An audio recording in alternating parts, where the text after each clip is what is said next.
We're going to now return to our language with classes and inheritance and consider type checking in that language. So type checking a program with classes should rule out certain kinds of errors. In particular, we should never get a not a number error, which would happen when you, say, try to add 1 to a posin. Right? The type checker should reject a program that could possibly produce that error. It should reject a program that might end up with a not an object error, which can happen if you try to send the mdist method to 1, or if you try to get the x field out of 1.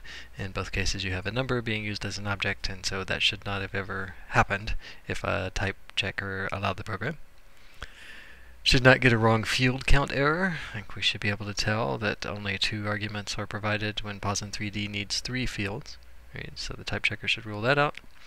And it should rule out all of the not found errors, which could be a class or a field or a method.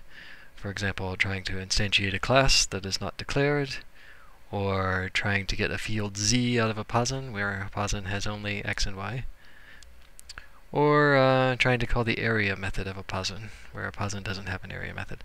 All of those should be ruled out. And there's one more.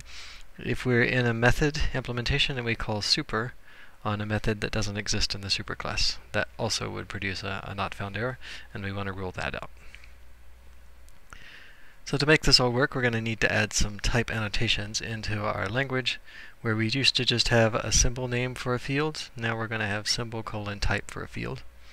And for a method, we're going to have the method name followed by a colon, followed by a type for the argument to the method, an arrow, the type for the result of the method, and then the body expression of the method.